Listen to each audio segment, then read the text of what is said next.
Maurício Bellinello, mais uma vez, obrigado pela participação. Com esse fechamento no lado positivo da tabela para a soja, é lógico, uma oscilação ao longo desta última semana do mês de março. Mesmo assim, esta alta não estava dentro do que a gente pode dizer como normal para esse período do ano. O que está acontecendo nesse mercado? Reserva alguma surpresa ainda nesses últimos dias do mês de março? Então, Braga, uma informação importante, né? Que é bom lembrar que daqui, na verdade, desde outubro até o final de maio, como é a entrada de safra brasileira, a gente está no que a gente chama de sazonalidade de alta. Então não acabou ainda, nós vamos mais pelo menos mais um mês para frente aí em sazonalidade de alta. O que isso significa? Lembrando, o contrato de Chicago, soja, ele é negociado em relação ao preço da soja de lá. A nossa soja está na entre-safra deles. Então, como agora é auge da entre-safra americana, os preços do bushel até maio vão em alta, historicamente. Os últimos 50 anos foi na média do comportamento como funcionou. Obviamente que a safra brasileira provavelmente vai estourar os 150 milhões de toneladas, essa é a perspectiva mais realista hoje.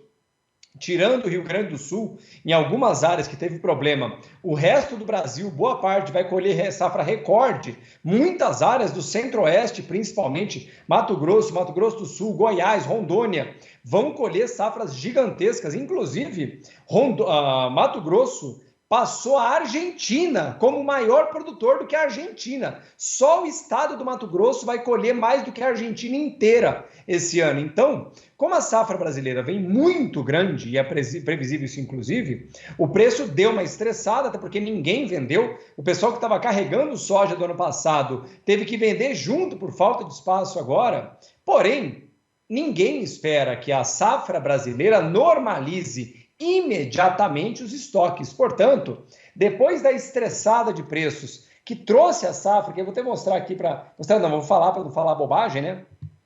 O contrato maio, que estava em mais ou menos, né? Se você pega o contrato de maio, a questão de uns 20 dias atrás, ele estava trabalhando em 15,50, ele voltou para 14 raso. Então ele cai em $1,50. Depois de uma queda enorme como essa, Braga, é normal que os preços retrocedam um pouco. Agora trabalhando a 14,66 o contrato março nesse momento. Maio, desculpe. Mas o importante a ser lembrado é o contrato novembro trabalhando a 13 raso. O contrato março 24, 13 raso. Ou seja, o contrato maio, que é a nossa safra, é um contrato posto. Ninguém espera que a safra brasileira tenha problemas a partir de agora, tirando algum detalhe muito pontual aqui ou ali. Toda a discussão a partir de agora já não trata mais da safra brasileira, trata da safra americana de novembro e da brasileira e argentina de 24.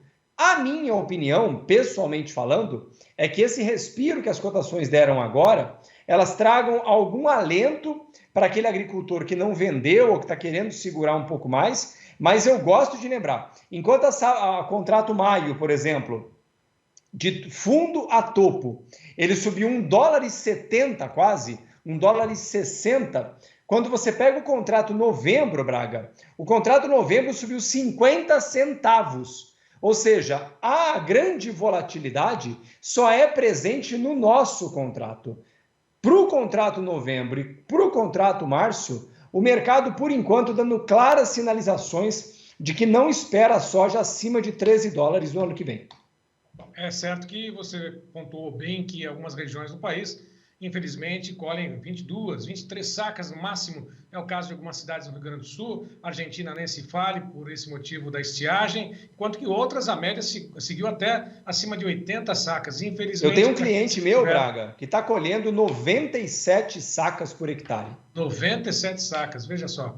Veja só, e lógico, numa situação dessa, às vezes deixa de embolsar praticamente $97, $1 por saca, se for considerar da forma que você mesmo fez o cálculo rápido, não é isso? Se não tivesse protegido. A minha conta mais preguiçosa hoje, Braga, é que para cada, assim, lembrando, né, para cada tonelada que a gente faz a conta por milhões de toneladas, né, você tem uma saca, ela custa, uma tonelada tem em média 16 sacas, né, 16,6. Se você tem, por exemplo, 100 milhões de toneladas, mais ou menos, né, que dá a nossa produção, é bem mais que isso, eu sei que é, tá? Mas que tem uma parte dessa produção que já estava vendida no ano passado, né? São 16 sacas por tonelada, né, mais ou menos. Se você tem uma diferença de R$10 de bases, sabe quanto o agricultor brasileiro médio perde a cada R$10 que ele perde de bases, Braga? E é uma conta tão doída, rapaz. Depende, né? A conta é sempre aquela. É muitos bilhões de dólares, Braga, que ficaram pelo caminho, simplesmente porque o agricultor brasileiro desconhece aquela ferramenta que o argentino conhece. O agricultor argentino médio entende muito mais que o brasileiro de comercialização. O agricultor americano, o canadense, o australiano entendem ridiculamente a mais. Ou seja, é muito dinheiro que de outra forma teria ficado no bolso do agricultor. E lembrando, em algumas regiões, como aquela região mais atingida do Rio Grande do Sul, está começando colheita agora, nem começou ainda. Ou seja, os problemas mais graves, Braga, nem começaram a chegar ainda. Bom, e é lógico, toda essa situação com relação aos preços, a pressão da safra está aí, isso acontece, isso já era esperado. Questão de logística é um outro problema, uma outra discussão, né, porque a gente tem que alcançar e avançar à medida que a produção aqui no Brasil aumente também, né, ter o espaço correto, né, a comercialização ágil e com garantias de recebimento, né, travas, ferramentas aí de proteção a esses preços. A questão da logística, a gente sabe que é um problema nesse momento, mas diante desse cenário todo, inclusive você deu um spoiler, né? Essa recuperação do preço hoje, e ao que tudo indica, pode acontecer até ao longo dessa semana, não se sabe, pode ter uma recuperação, aí, uma realização de lucros, né? Mas a gente pode dizer que essa recuperação de hoje abre espaço aí para o produtor travar, aprender a se proteger, abrir ferramentas aí de proteção com esses preços ou já para a próxima safra apenas? Você já falou sobre isso, mas é bom sempre ressaltar. Então vamos lá. Primeiro que o problema no Brasil não é logístico, engraçado isso, né? O problema do Brasil com relação à logística, qual que é? Ninguém programou comercialização antes, então você chega com 100 milhões de toneladas de soja de uma vez só, que ninguém sabe quando é que vai ser vendida. E, portanto, você não tem a estrutura logística imediata para atender isso. E a hora que todo mundo decide vender, não tem caminhão. Nos Estados Unidos também não é uma situação igual, é idêntica, gente, não tem caminhão para tudo isso. Porém, lá eles começam a programar a comercialização 6 meses antes. Então, quando vem a soja, o caminhão já estava contratado há meses. O trem estava contratado há meses, a barcaça do rio estava contratada há meses. Frete, né? Então, no nosso caso, não é um problema logístico.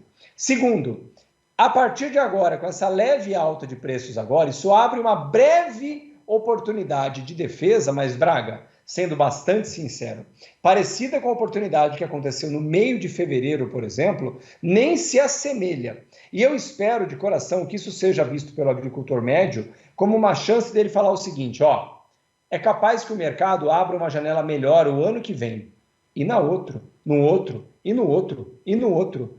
O meu papel como agricultor é parar de uma vez por todas de querer acreditar mesmo que é na torcida. Como diz meu amigo, meu filho, é na figuinha. Não, vou fazer figuinha para dar sorte. Não tem figuinha. Tem preparo, estratégia e, principalmente, vontade de não ficar na mão dos outros. Defina isso do seu lado e você provavelmente nunca mais vai ter que passar por uma situação como essa. Não é uma questão de sorte, sempre o Maurício fala sobre isso. Aliás, vem aí 11ª turma de introdução ao mercado de commodities. Já estão abertas as inscrições ou ainda não? Ainda não, Braga. A pessoa precisa mandar a mensagem com urgência para a Kátia nesse telefone aqui, que está aqui do meu lado agora aqui, para você poder entrar em contato. Lembrando, você tem que mandar uma mensagem de texto por WhatsApp para a Kátia. Fala, Kátia, como é que funciona esse curso aí do Belinello e do João Batista Olive? Ela vai te mandar algumas informações. Tão breve, eu espero que se o mais tardar no início da outra semana, não dessa que vai começar agora, na outra, a gente já abra as inscrições para esse curso de introdução para os agricultores brasileiros estarem melhor preparados para a próxima safra. Tá certo. 019-98907. Coloca de novo para a gente, Gleidson. Tá aí, 019-98907-8047. WhatsApp. Não adianta ligar. Deixa a mensagem. A Kátia vai lá, dá todas as informações, retorna a ligação para você.